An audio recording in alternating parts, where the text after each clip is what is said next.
plant-based cooking is so much fun because you can get messy in the kitchen, you can screw something up, you can fix it. And that's what Scrappy is all about. It's just being bold, being fun, and eating plants.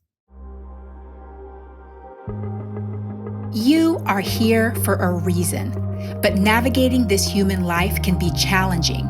How do you care for your body, mind, and spirit to make the most of your time here on Earth? How can you harness your incredible human potential? In this podcast, we explore these questions and more to help you craft your best life yet. Welcome to I Am Human.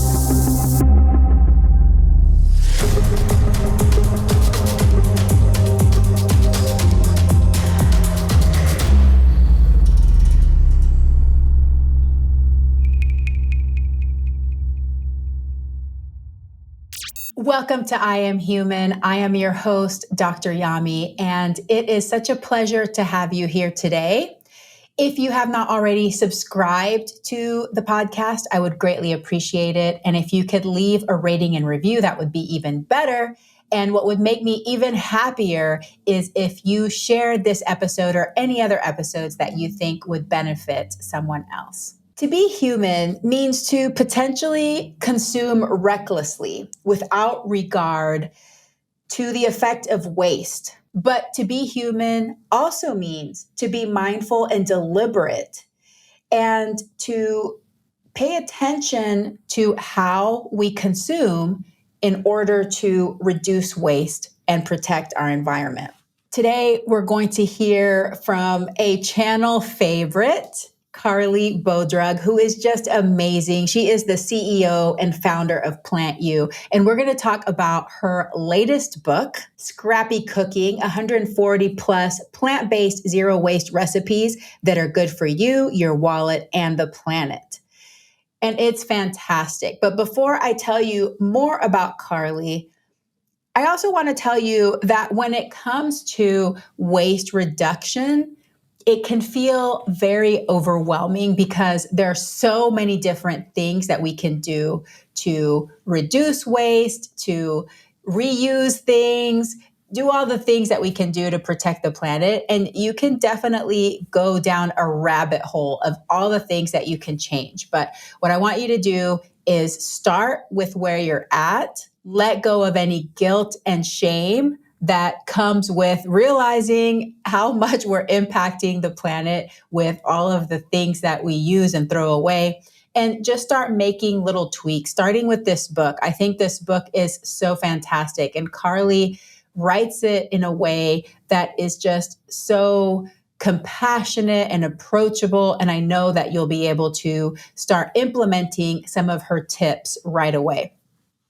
I also want to let you know, if you don't already, that in April of 2020, I did an entire series on the podcast. The podcast at that point was known as Veggie Doctor Radio, but it's still all on the same feed, on minimalism and waste reduction. So that was the whole month of April. I think there was 2 episodes per week on that topic. Minimalism, how you can go through your house room by room and start to decrease the amount of waste that you're producing in each one. I think for me, the hardest room still is the bathroom with my bazillion products that I use for my face and my hair and all the things. So it's not going to be something that you are going to be able to change overnight. And it's a journey just like anything else, with ups and downs and changes and twists and turns.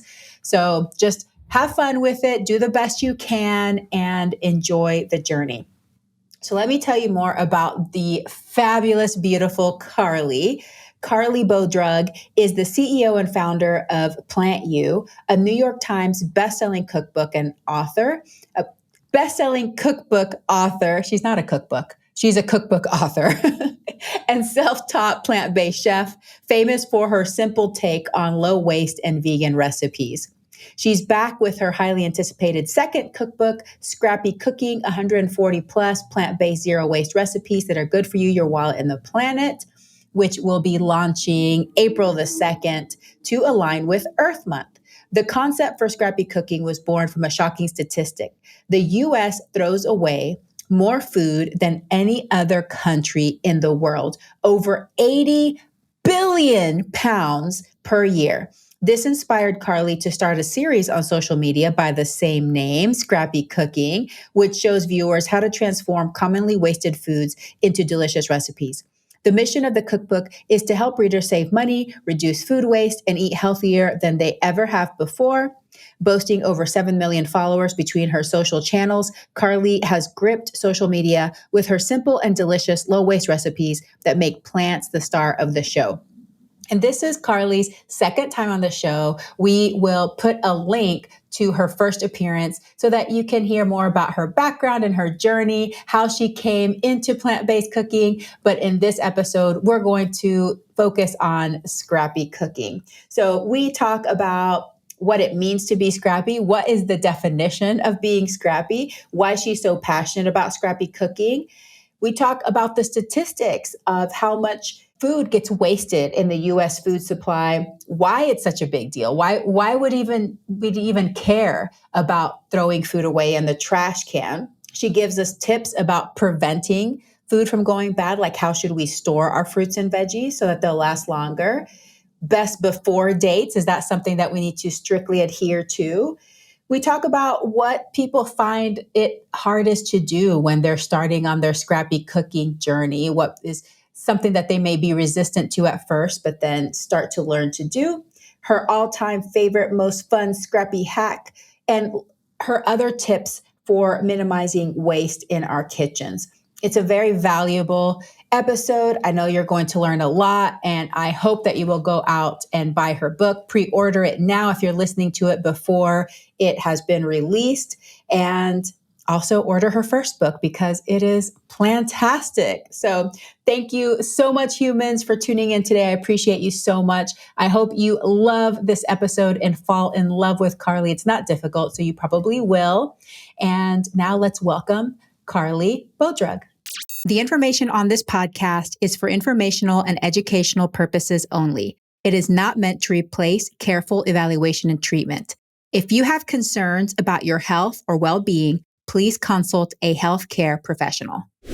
Carleigh Bodrug, you beautiful human. Welcome back to the podcast.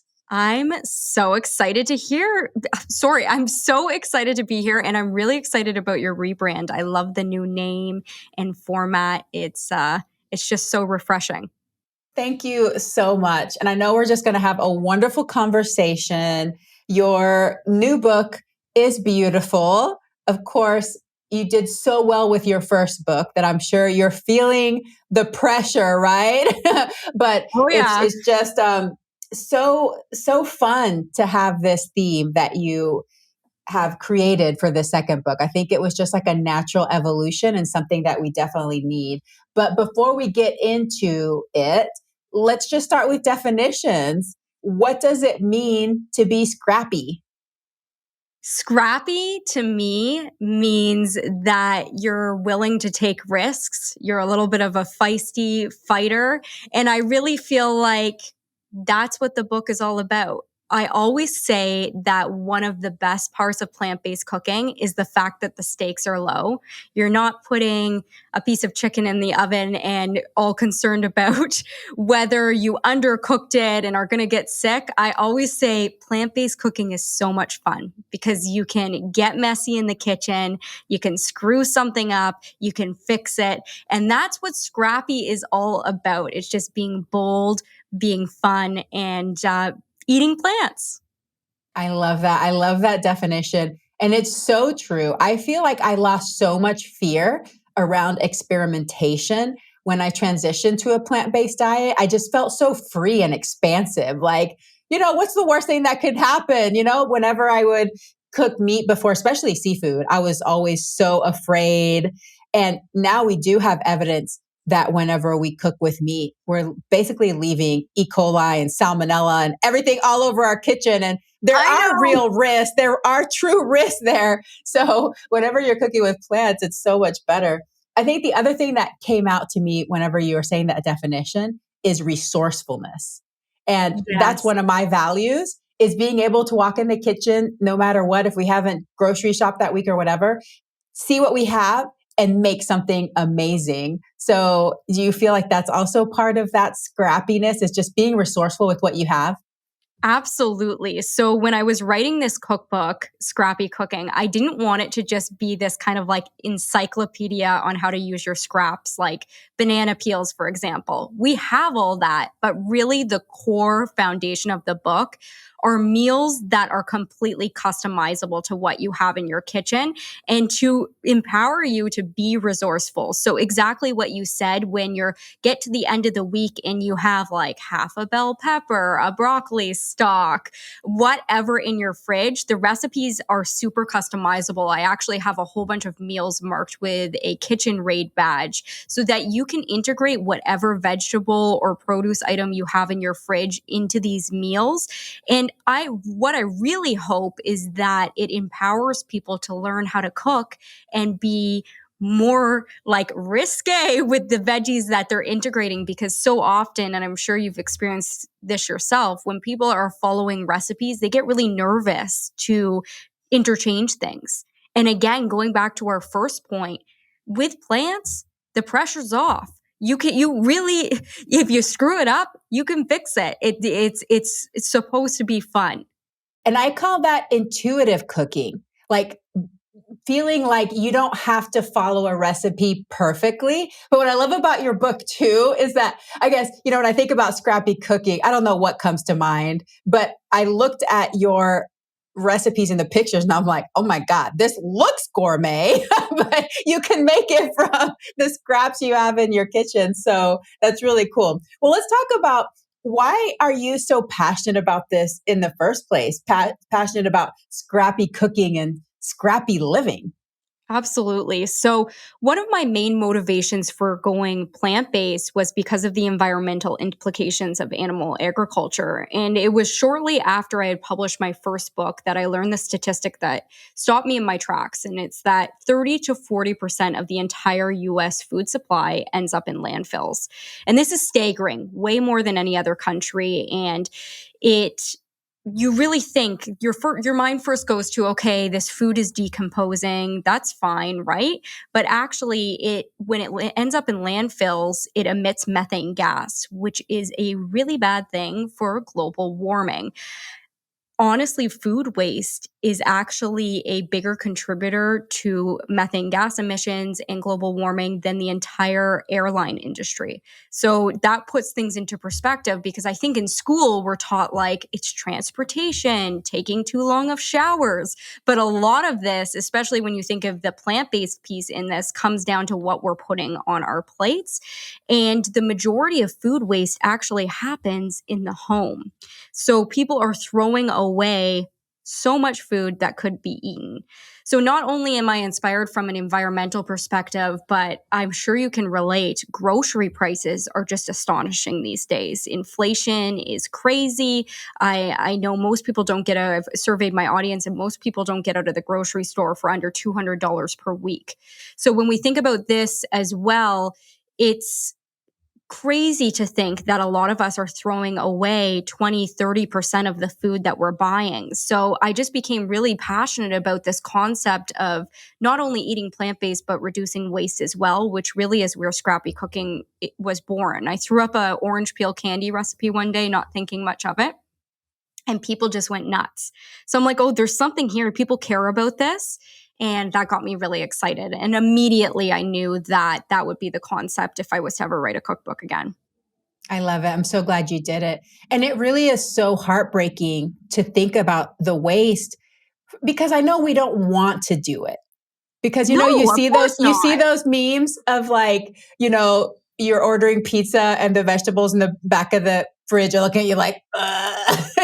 because people think, okay, I can't use those anymore. It's too late. I'm just going to ignore it. And, that cognitive dissonance of me feeling bad about myself for not, first of all, not eating the vegetables. And second of all, wasting the food is painful. So I think more people want to know, how can I be more effective about this? How can I make sure I'm using the food? And if I waited a little too long, can I still use it? Is it okay? So I really love that you did that so that you can help us with that. Okay. So first thing I want to go over is the prevention piece. Prevention is very important. So can you give us tips on, first of all, how can we store our fruits and veggies so that they'll last longer in the first place? So we're not getting to like the wilty, sad veggies in the back of the fridge. And what are ones that we commonly store inappropriately? What are like the big mistakes that we make on storage of our food? Absolutely. So storage is a big one. And I do want to say before we dive deep into this that I don't want anybody to feel guilty. I am a food blogger. I still waste food. Like, it happens, and it is so common, and it's common for a reason. And it's because we're all just so busy and we don't necessarily take stock of the food we have. We have crazy lives, and the first, let's start by not placing any blame, right? So when we think about food storage, this is a big problem, and it's food spoiling before we get to it. So there's some big keys here. And I hear a lot of people, the number one I hear is like getting spinach. You get a box of spinach for the week, you put it in your fridge, and then at the end of the week, you see it in the back of your fridge. It was well-intentioned, and it's wilting, right? So for greens like that, one thing you can do is when you get home, open the package and put a clean cloth or paper towel in it. And that's going to suck up some of the moisture, which will prevent spoilage sooner. As well, if you know you're only going to use like half the package, you can also put that in a freezer bag, pop it in the freezer, and it's amazing for smoothies. Go one step further, you can blend it with a little bit of coconut water or coconut milk or just plain water and freeze it in ice cubes that you can then add to smoothies. So greens are a really big one. The next one I see a lot of people is cilantro and herbs. They just go bad way quicker than they should. So I always recommend people store things with like stems like that, like bouquets with water, because they need a water source to stay fresh. So that will help with freshness. And again, they can be frozen. You can mix them with vegetable broth or oil and freeze them so that they become like little herb bombs that you can add to dishes. So utilize your freezer when you can, because it's a great one. And so those are kind of like the two I often hear are those greens. Again, carrots and celery, you can slice up into kind of like matchsticks and store in water to keep them hydrated. And oftentimes you can rehydrate these things. Potatoes, I know they sprout very easily. So when you get them home, if you have a garage, they're great in a cool, dry place in a paper bag. And they'll stay fresh for longer. Onions out and separate from things, because onions can emit like a gas, which will spoil things faster. So if you're more cognizant about the storage, it's going to help, but also getting ahead of it. So if you see something's going like a little bit off, either freezing it or cooking it right away is going to prevent it from growing mold. And then at that point, you're going to obviously need to compost or discard of it. I love that. Those are great tips. And yeah, the first time ever, so I like to order avocados from Costco. And when I get them, they're usually rock hard. So we have like this whole system. We wait for them to ripen, then we put them in the fridge, and that slows down the ripening process. And then we start using them. But this week, for some reason, they were all like super ripe. So I decided to freeze some of it. So just take some of it out and freeze it, and then you can use it for certain things. You can't use it for all of the same things you would if they were fresh, but that really helps because avocados are precious. I'm like, I am not losing these gems. So you can definitely do that with a lot of things. I love those tips. Okay, another question that you addressed in the book is the best before dates. So should we strictly obey those? Tell us a little bit about these best before dates. Yeah, so best before dates we take very literally in North America, when in reality, they're exactly what the name suggests, best before. So that doesn't mean as soon as the best before date hits that something is immediately not consumable. I want to preface this by saying if there are any signs of mold on your food or a smell, you are best to discard that. I am not suggesting that anybody eats spoiled food, but you should take these best before dates with a grain of salt, because oftentimes something will go past. Like even I see like almond milk and soy milk will like go a day past the spoilage date, and then people are pouring it down the drain. As long as it tastes and smells and does not have signs of mold, it should be safe to consume. But always do your own kind of test to make sure, looking for those signs before you throw it away. What do you think is the hardest thing for people to get used to or wrap their brains around when it comes to scrappy cooking? Like something that maybe is just, it's a little too weird for me. I'm not sure if I'm going to be able to try that. But maybe once they try it, they're like, oh, it's not so bad. Yeah, I think it's this concept of eating food that you might not have grown up eating. I think anything new is intimidating, and like you're a little bit wary of it. So one that I often see is when I tell people that they can eat the stems of the broccoli. So they'll get their broccoli, and perhaps you're paying for your broccoli by weight at the grocery store. And if you're doing that, you're paying for the full thing. The stem is very heavy, and then you're throwing out the stems. So broccoli stems are such a delicious treat. They taste a lot like broccoli. You just peel the really tough outer edge, and then you can slice them into like fries and bake them. I have a really good broccoli stem summer roll recipe in my book where you slice them into matchsticks, similar to matchstick carrots, and you roll them up in rice paper, and they are absolutely delicious. So that's one that always comes to mind, where people are a little bit like, oh, I had no idea you could eat that. And then once they try it, they don't throw out their broccoli stems again. You can even just like grate them into a stir fry. There's so many versatile ways that you can have them. I'm pretty sure that's what they use for broccoli slaw too, like the kind of broccoli slaw you can buy Yes. in the grocery store. I'm pretty sure they're using the stems and it's delicious. What is your all-time favorite or most fun scrappy hack? Fun scrappy hack. So my favorite and I think most useful scrappy hack is I have a recipe in the book called Scrappy Pesto, and it uses basically any green you have on hand. So I'm talking radish tops, beet greens, maybe you have some parsley that's seen better days in the fridge. If you throw it into this pesto recipe, I promise you it will be delicious. So the pesto recipe has basil if you have it, you don't even need it, cashews, nutritional yeast, garlic, all like delicious things blended up with any of those greens. And it is 10 out of 10 delicious. And then also not only delicious, but super versatile. So you can use it as a pasta sauce, a dip, for like stir fries, to drizzle over a Nourish bowl. And it's so good. And I think one of those things to kind of have in your back pocket in case you see those greens, like your spinach at the back of your fridge, it's like right on the cusp, make a scrappy pesto and give it a new life. I love that idea because I feel like pesto is often like the opposite. You feel like you have to have the exact correct ingredients to make pesto, which is not very often unless you specifically buy those ingredients. So it Exactly. feels really exciting to know that, hey, I could probably have pesto more often than I think just with what I already have in the kitchen. So that's a great idea. Okay, so give us some more tips. What else can we do to minimize waste in our kitchens? I know that's a huge, huge, No, broad I topic. I got So, you.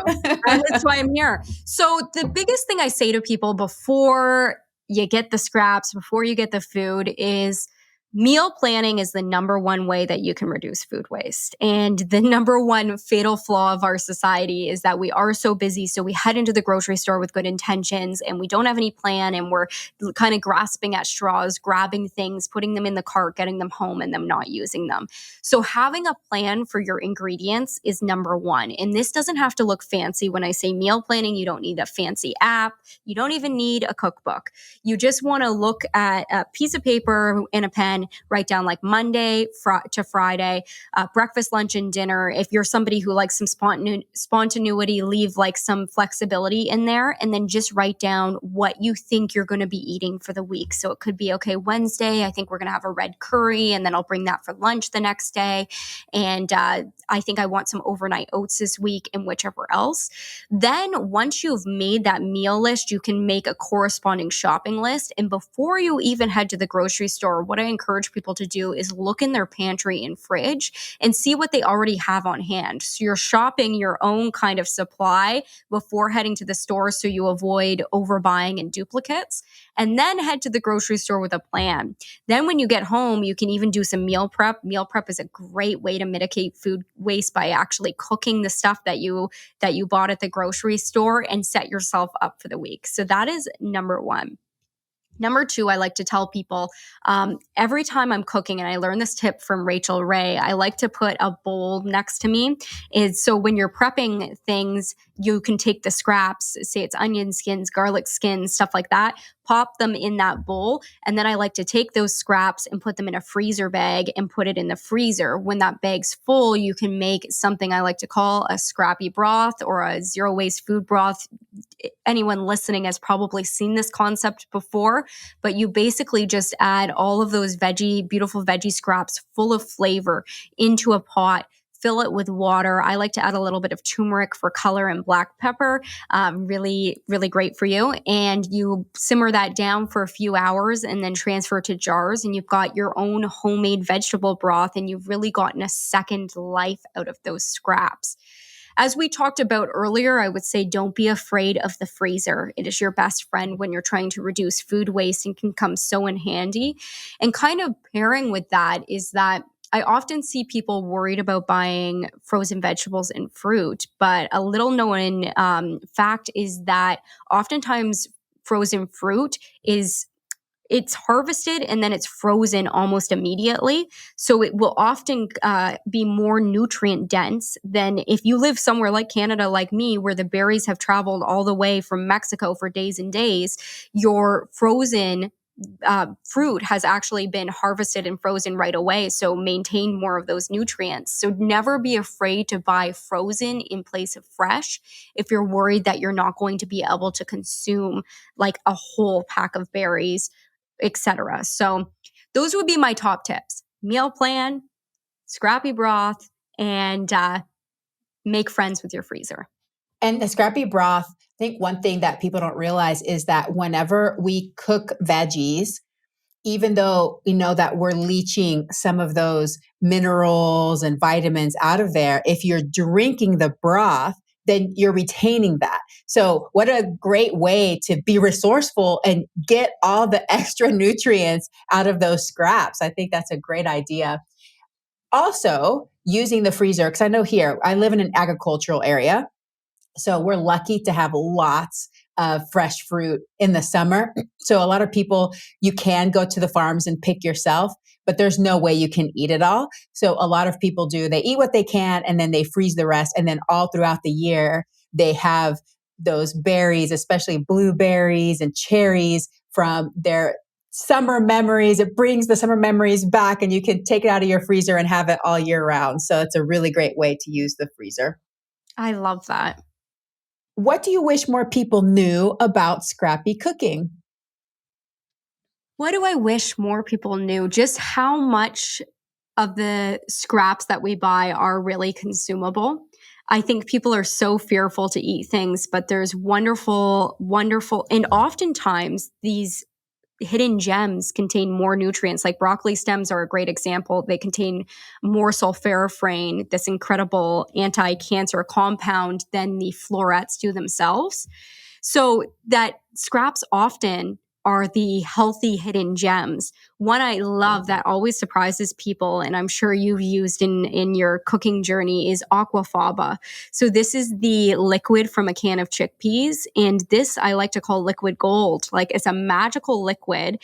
And what happens is when you whisk, or like with a hand whisk the liquid from a can of chickpeas, it will actually turn into a meringue, which is a crazy thing to see.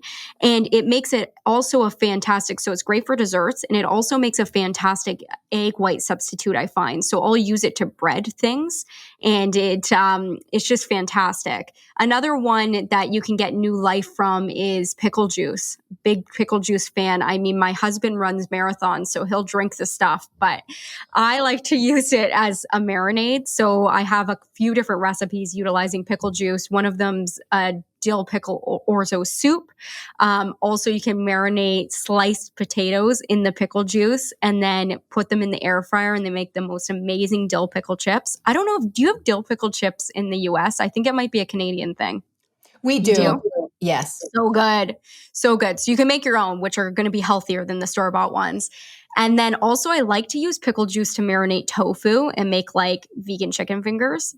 Delicious. They're like almost a Chick-fil-A type of thing. I feel like they have a dill pickle something chicken. So the possibilities are endless. And what I encourage people to do is when they get their produce and they have something like radishes with these big greens on top, or carrots with these big greens on top. I mean, my book will come in handy if you have it. If you don't, a quick Google search will lend you whether you can consume something safely. And you'll be surprised at how nutrient dense and how incredible the scrappy world can be when you start delving into it.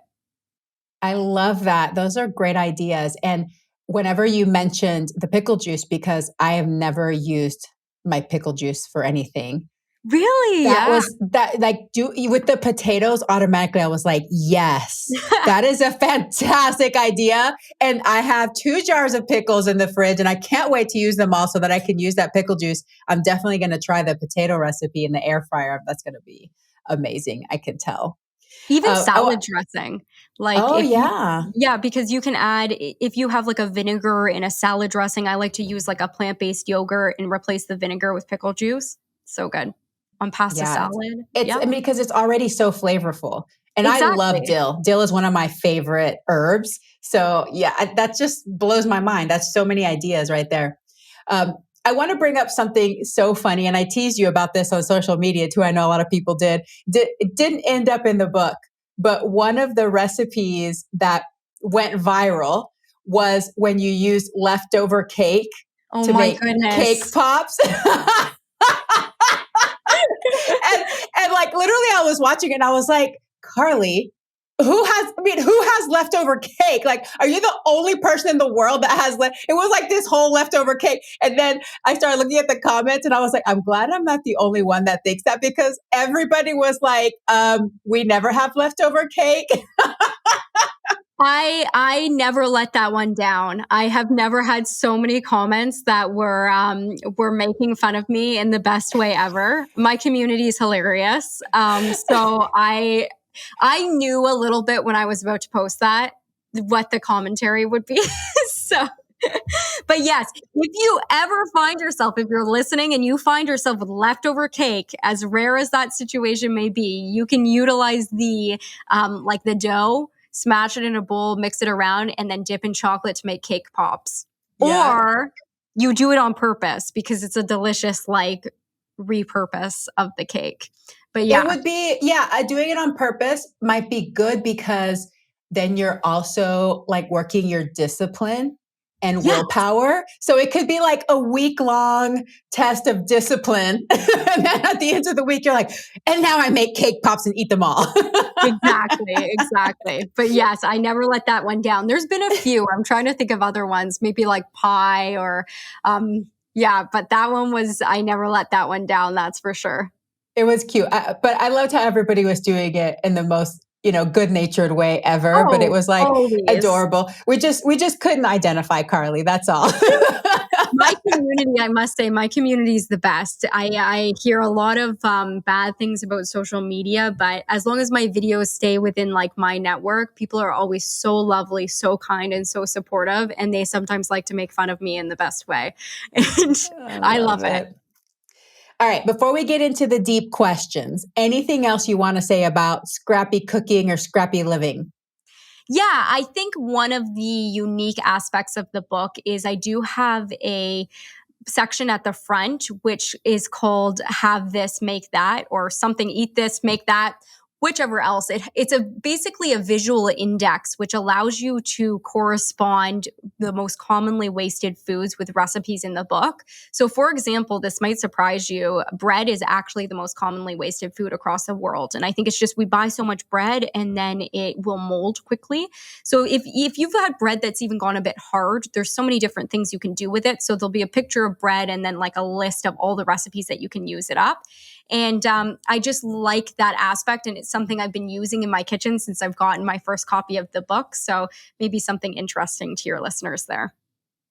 Yeah. And for anybody listening who doesn't have a copy of Carleigh's first book, what I love is you carried that concept over to your second book in that you just made it, each recipe has the little picture of the ingredients, and they're all so approachable and they seem so accessible. And I love how you have those guides. So I really loved that part in the book where you're like, okay, if you have cauliflower, what can you do with this? It was really helpful because we all have those common items that we're like, what am I going to make with this thing? So that's very, very handy. Well, so wonderful. Congratulations. What a great book. Let's get into some of the deep questions and then we'll circle back around and tell people where to get the book. How do you define success in this lifetime? I think success in your life is living in alignment with the world that you want to see. And for me, I know I don't think this needs to be like your full job or whichever else. I think these are small ways you carry yourself, interactions you have with people in a customer service environment, how you react in tough situations, and also perhaps the passions in which you work on. So for me, I knew when I pursued PlantYou full time, I just felt so in alignment with the work and the messaging. And I try to go back to that every time I'm posting a video. Okay, what is the goal here? And it always comes back to wanting people to eat healthier, to eat more plants, to be kinder to the planet. So I think when you can lead a life where you're living in alignment with what you want to see, that to me is success. Oh, that's beautiful. I love that. Is there a goal or a dream that has evaded you thus far? Or is there something left on your bucket list that you'd like to share with us? I think over the last couple of years, I've learned that your whole life, I mean, I'm very much a workaholic. I love what I do, but um, reflecting on my life, I want to create more joy and fun. And I mean, it's a quick trip. We never know what is going to happen. And I think I don't necessarily have a career. I don't know where I'm going to be in 10 years, but I want to continue living in alignment while cultivating more experiences of joy and fun in life, because at the end of the day, I think that's what a lot of it, I want to reflect and have these positive memories and not think that I worked my life away, as much fun as I have working too. Yeah, I think that's hard because I can tell that you're the sort of person that you do derive joy from your work. Yes. But it's like a different kind of joy. So besides work, what are the things that bring you joy? I think it's experiences with friends and family and traveling and really like clocking out and being present in those moments, which is something that I would say has been a challenge for me over the since I started PlantYou, probably in 2015, 2016. This is a challenge for me. So it's something I'm challenging myself to be able to step away and really enjoy moments with friends and family and cultivate like experiences, like perhaps hosting dinner parties and stuff like that. I've been so focused on my work that everything else has taken a back seat. So that's what I'd like to see more of if I'm looking at like kind of the next decade of my life, is being able to cultivate more joyful experiences that have nothing to do with work. Although, I mean, I love my work too, and I derive a lot of joy of it. It's just different, right? It's mostly a solo aspect. Ironically, though, whenever we start to find more joy outside of work, it actually helps our work. So it is kind of 100%. all related, But it's so funny that you said that. I just got back from this very powerful retreat called the Lift Retreat. led by Richard Newman and Gemma Newman. You might know Gemma. Love them. I know I wanted to go with the timing with everything next going year. on. I want to see you there. Oh I my want to goodness. see you there next year. But it's funny because one of the things we did was talk about the next 10 years, and you brought up 10 years. And that was one of my big things is presence. I want to give people the gift of presence. And I, like you, get very consumed by my work because I love it and I'm a high achiever, but it does take so much emotional energy and brain power that sometimes when you're with other people, your brain is over there. Your brain is thinking about, okay, I need to do this, I need to do that, I need to, edit that, come up with this. And you don't give people the gift of presence. So I think it is something that we can cultivate if we're being deliberate about it. And it will ultimately help us in both parts of our lives. When we're with our friends and family, we'll enjoy it more. They'll enjoy the time with us more. But then it'll also help us remove ourselves from our work so that when we get back to our work, we're probably more inspired and more fresh and better for it anyway. 100%. And it sounds crazy, but presence takes practice. You have to intentionally step away and focus on your friends and family. And I think it's harder and harder for my generation who is so used to the technology and having kind of that immediate dopamine hit.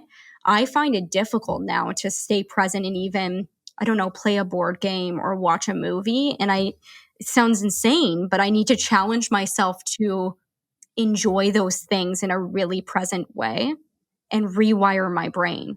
That is my objective because I've gone so far the other way, which is okay. I mean, I love the work and the impact and everything. It's just sometimes you lose yourself a bit in it.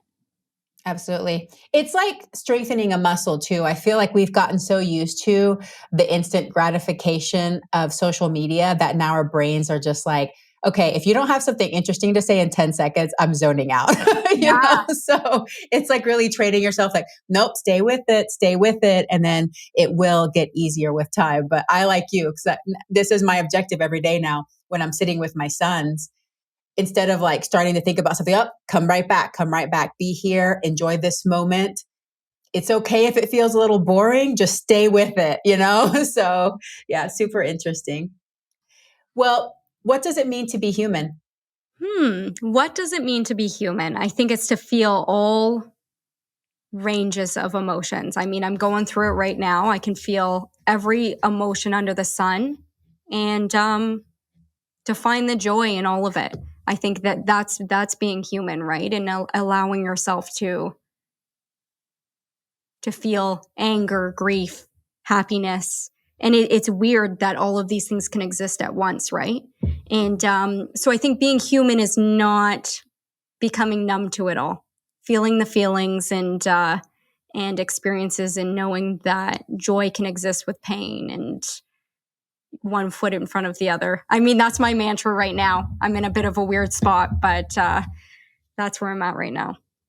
Yeah, that's beautiful. And it's so true. What a privilege it is to be able to feel all those emotions, even when it's so hard and so heavy and feels like it's going to just consume you, But that is the human experience. It is, yeah. Carleigh, well, this has been fantastic. As always, you're such an inspiration. I'm so grateful for the work that you're doing and just the way that you do it with such positivity and such joy and such compassion for everybody. So thank you for what you do. I wish you the best of luck in your journey of being more present and finding joy outside of your work. I know you can do it, and I'm excited to see you do that. And just so you know, if you need people to invite to your dinner parties, I'm happy to attend. Always, so, yes. in case you run out of people to invite. I love them. Where can listeners connect with you if they're not already part of your community? Where can they buy your recent book, your current book, and your first book? Absolutely. So you can find me on any social network at PlantYou, PlantYou, and you can look at my most current cookbook at scrappycookbook.com, or my first one at PlantYou But if you find me on socials, I'm surely talking about the books. So you'll be set there. But thank you so much for having me on. This has just been such a pleasure. It's my pleasure, my honor, my privilege to have you on the show. Thank you for everything that you do. And I already know that you will have a very plantastic day. Thank you. My name is Carleigh, and I am human. Thank you for listening to another episode of I Am Human. I would be so honored if you subscribe to the podcast so that you never miss an episode. We love our listeners and take your feedback seriously. If you have questions or constructive feedback, you can email us at podcast@dryami.com. That's podcast@doctoryami.com. I am your host, Dr. Yami Cazorla-Lancaster. I Am Human is produced by myself and Alejandra Parra. Graphics designed by Alejandra Parra. Music by Angela Soph with Glowbox Productions and edited by the Castos production team. Remember, human, you are here for a reason. Have fun, explore, and live your life to the fullest.